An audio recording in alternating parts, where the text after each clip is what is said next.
Estamos de volta com a entrevista com a professora Adalzira Nunes de Carvalho, sobrinha do comerciante Augusto Nunes de Carvalho, de Aquino, do município de Antônio Martins, alto oeste do Rio Grande do Norte, sobre as histórias que ela ouvia do seu tio e de sua tia, a esposa de seu Augusto, dona Rosina Novaes.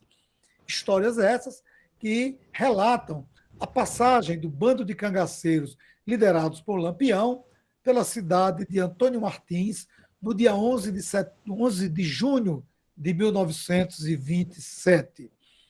Adalzira, existem muitos relatos sobre a passagem de Lampião em Antônio Martins que não envolve apenas a sua família.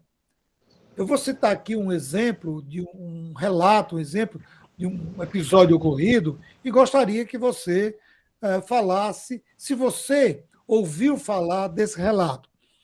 A violência praticada pelos cangaceiros junto à população de Antônio Martins, dentre elas um senhor, à época devia ser um jovem, um rapaz, chamado Vicente Teixeira de Lira.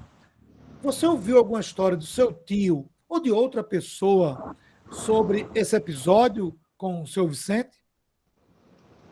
Conheci muito o seu Vicente, a gente chamava seu Vicente Lira, era pedreiro lá de casa, ele ia trabalhar lá em casa e a gente pedindo a ele para contar a história de Lampião, e ele mostrava a cicatriz da facada que levou, assim, à altura das costelas, nas costas.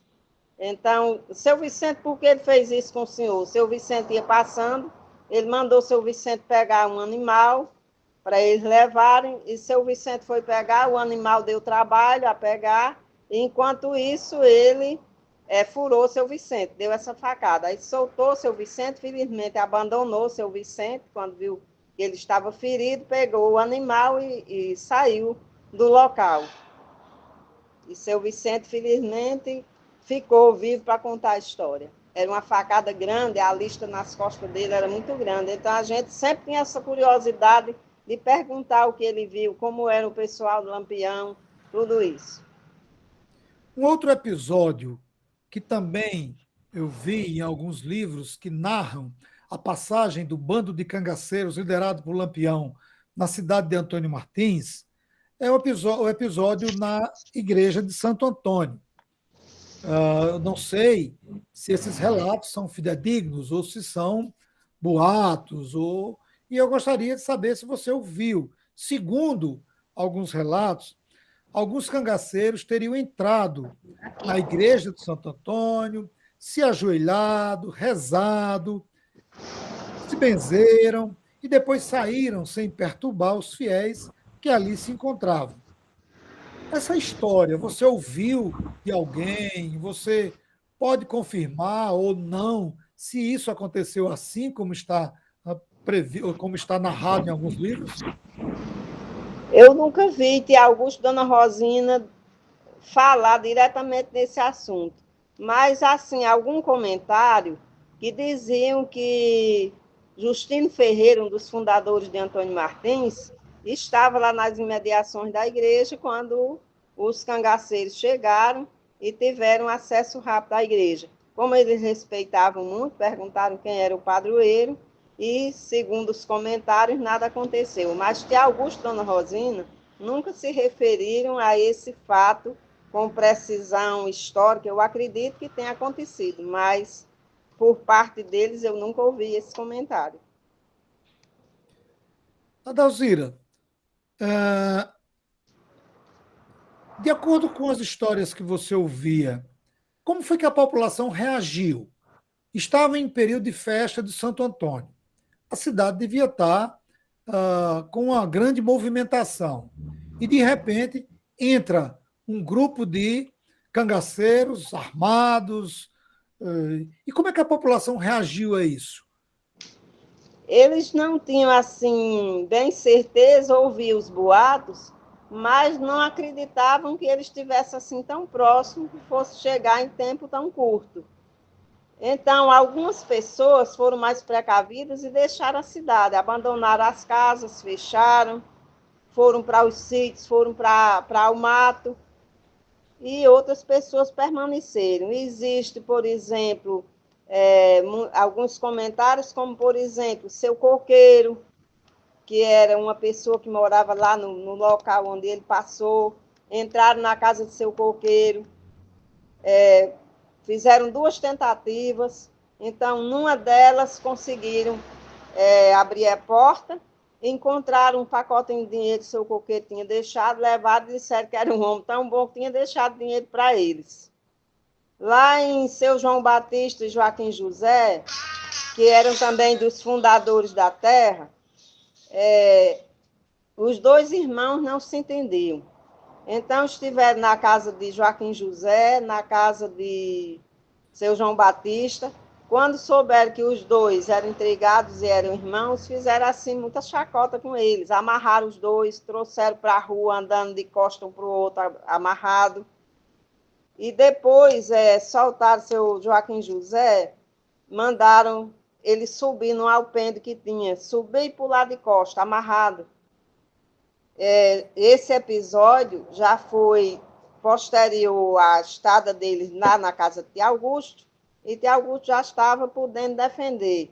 Então, Tia Augusto pediu a ele para liberar os 2, e ele prontamente atendeu. E Joaquim José e seu João Batista voltaram para casa. Eu conheci todos os 2, comprei muita fruta no sítio de seu Joaquim José, conheci muito seu João Batista, a família dele, seu coqueiro, seu Basílio, que foi um que Tia Augusto mandou uma carta pedindo um dinheiro emprestado. Quando o dinheiro chegou, o Lampião dispensou, nem recebeu mais. Conheci também a família de seu Basílio. Existem muitos familiares dessas pessoas aqui. Aqui moram os netos de Tia Augusto, pessoas dessas famílias de João Batista, de Joaquim José. Então, ainda tem pessoas assim mais novas da família que existem e que contam esses fatos. Por exemplo, existe uma pessoa de Antônio Martins chamada Maria Esté, que era conhecida por Lilia, filha de Dona Líria, que era uma senhorinha idosa que eu ia muito para a igreja com ela. Então, elas caminharam entre o bando de Lampião. Lilia, pelo menos, tinha 13 anos de idade quando caminhou entre os cangaceiros. Dona Líria era conhecida, era uma pessoa assim, muito de igreja, e foi vista caminhando próximo a esse grupo de Lampião. Tinha também seu Cirilo Rosa, foi golpeado, ele estava com um violão, e tomaram o violão de seu Cirilo Rosa, também cheguei a conhecer. Então, houve esses episódios lá, e agora muita gente saiu, muita gente correu, tinha pouca gente na rua, algumas pessoas que não acreditaram que ia chegar tão logo, estavam na igreja ou na frente da igreja. Por sinal, a capelinha eu tenho figura, gravura de foto, e vou até mandar para você, que foi a igreja que eu me batizei, foi essa que Lampião passou por lá. A primeira capelinha de Santo Antônio, inclusive também a primeira rua lá de Antônio Martins. Eu vou mandar uma gravurazinha que eu tenho para você ver, localizar a casa de Tia Augusto. Dalzira, você ouviu alguma história de alguém ter sido morto, desses cangaceiros ter assassinado alguém na sua cidade? Não, até hoje nunca ouvi falar. Inclusive, tem um senhor que morava nos buracos, eu não estou lembrado o nome dele agora, mas ele foi levado para Antônio Martins, amarrado. Quando chegou, Tia Augusto pediu, conseguiu libertar.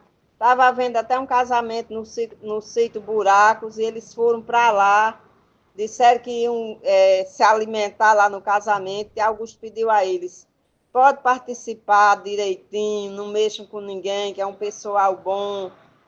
Lá é tudo assim, o pessoal pobre, mas vocês vão encontrar comida franca para todo mundo.